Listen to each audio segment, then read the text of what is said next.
Jack? Where's Jack? Where is he? Jack, I want to see you. Great job, Jack. Thank you. What a job you do. You know, we have an incredible thing. We're always talking about the fake news and the bad, but we have guys, and these are the guys who should be getting Pulitzers. All right, Jack Posobiec, we are back here live, Human Events Daily. We've got Joe LaVorgna. He's the senior counselor to the Secretary of the Treasury. He joins us now. Joe, how are you? Good, Jack. Good to be with you. Thank you so much for having me. Absolutely. So, as we go through these weeks, and we're talking about the Charlie Kirk legacy, and we're talking about, and we're here in Charlie's studio. I'm next to his chair here, and one of the things that Charlie really went in on was no tax on tips, and he really was so focused on, and not just that issue, but among others, he was so focused on the working class. But he didn't call it that, of course. He called it the muscular class. He would say those guys who have to take a shower before work and after work, and he had so much love for this group of people that had really been given the short end of the stick for so many years in this country, and wanted to help them economically to achieve that wage growth, the home ownership, and really just fought for it as much as he could. So we wanted to bring you on today because I know we have some numbers to report, and I just know that Charlie he's on assignment with God right now, but I'm sure he's looking down and smiling at some of the wins that have really been coming out that he fought so hard for. Yeah, well, absolutely. And when you talk about the working folks, President Trump is a builder, and he understands that because when he built buildings, he worked with all the people that were part of it. That's who he was comfortable with. Without naming names, I actually know a gentleman who worked with the Trump organization for years, and he always said that the president was a huge patriot, and it was the common folk who he bonded with, which is kind of interesting, right? Because you don't think someone as successful as a billionaire is like that. And the same thing with Secretary Besson, if you read his history and how he was working as a kid at a very early age, hustling. And, so the president clearly understands how important it is, as Charlie did, to do what we can to lift the after-tax wage rates for U.S. workers, the backbone of the economy, we like to call the blue-collar workers. And under President Trump, we're seeing now through the first 8 months of the administration, now is actually the fastest growth in real wages, over 1% than any administration in the last 60 years, if you look at the first term. And the bill that was passed, as you highlighted, the no tax on tips is important, but it also includes no tax on overtime. Jack, that's going to encourage people to enter into the workforce, produce more for people. It's going to lower inflation. And then, of course, even working seniors, they're going to get a tax break as well. So all these things that Charlie highlighted, the president clearly has those same views, and we're all working in the right direction, which is lifting American wage rates, lowering their cost of living and raising their living standards, especially for the middle and lower income workers. That is central to what President Trump wants to do.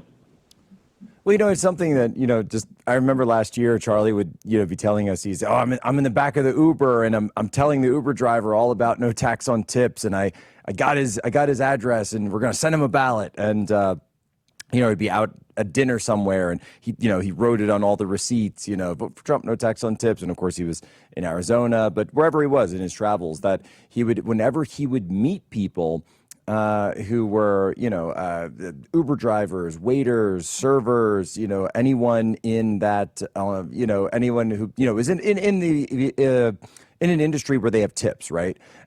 He made sure to just be one of the biggest evangelists for that, because it's something that, and of course we held a couple events in Las Vegas, and of course Nevada. This is a huge issue, and he would talk about it as much as possible. So, he really made it a high spot of the efforts in 2024, and it's so incredible because we're seeing that take place, but we're also seeing, and again, the wage growth that is coming in for the muscular class now. Yeah, I mean, I think, unfortunately, I didn't get to know Charlie. I wish I had, but he believed that ideas mattered, and if you had a better idea, he was going to listen to it. And President Trump, with the no tax on tips, knew that was a real important development.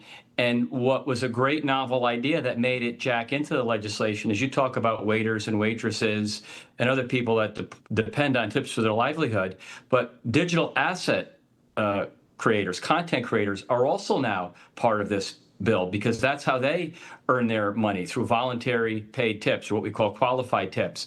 So the YouTubers, the live streamers, the podcasters, all the people that you knew and grew up with, they also now get the benefit of this. So not only is President Trump helping the interior of the economy, the backbone of the economy, he's also gotten legislation passed that take us into and through the 21st century in a way that's going to benefit the U.S. uniquely to everywhere else in the world. Well, and I certainly appreciate that as a content creator, streamer type person myself. That's really something that is fantastic. And I know that Charlie was a huge part of that behind the scenes to get that included in there, and something that, he was always fighting for, because he was always thinking about different pieces of legislation and different ways that he could help. And by the way, not just people on his political side of the aisle or people who agreed with him on every issue, but actual American citizens. And that was the entire point. And I think that's something that gets lost many times in, these framings, not just of Charlie, but in his legacy, but also the president and the administration in general, that these are wins not only for, if you're someone who wears a red hat, if you wear a blue hat, if you wear a camo hat, if you wear a construction hat, construction helmet to work, guess what? These policies are going to help you, and in fact, they're kicking in now and already helping you. And some of the numbers that we're seeing, the job growth that we're seeing, you and I talked before about the new capital investitures that businesses are doing into the United States. And President Trump talks about it every single chance he gets. He says, America is so hot right now. America is so hot. The money's all coming in. And it's actually true, right? It's actually happening. It's not just a marketing pitch, even though he is the best salesman there is, but it's actually coming to fruition. Well, you need optimism, the animal spirits, as a famous economic quote would say. So the president, as a builder, knows how the economy works, he knows how the private sector works. You're exactly right.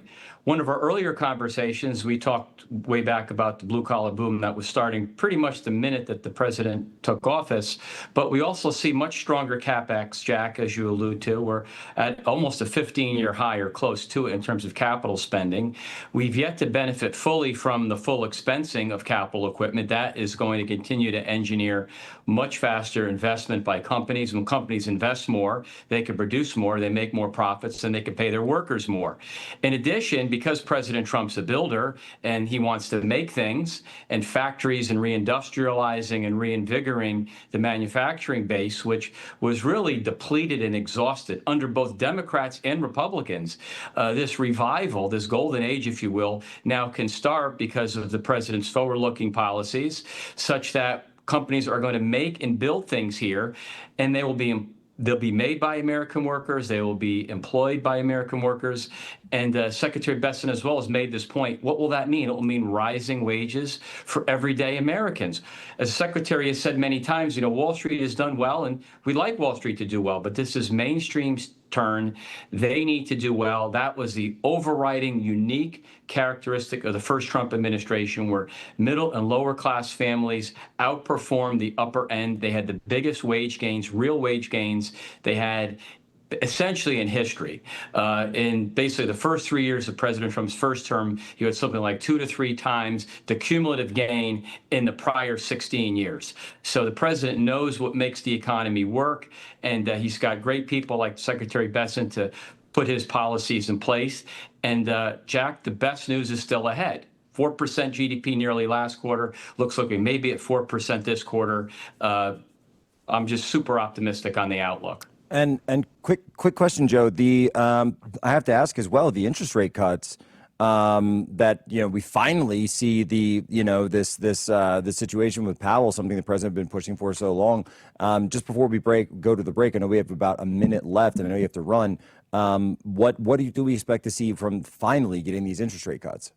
The Fed finally is cutting rates. They're cutting rates, Jack, because the labor market's weak. We find out after the fact that we had about 1.5 million fewer jobs than what the prior administration thought we had. So it wasn't like the president hired inherited a good job market, quite the opposite.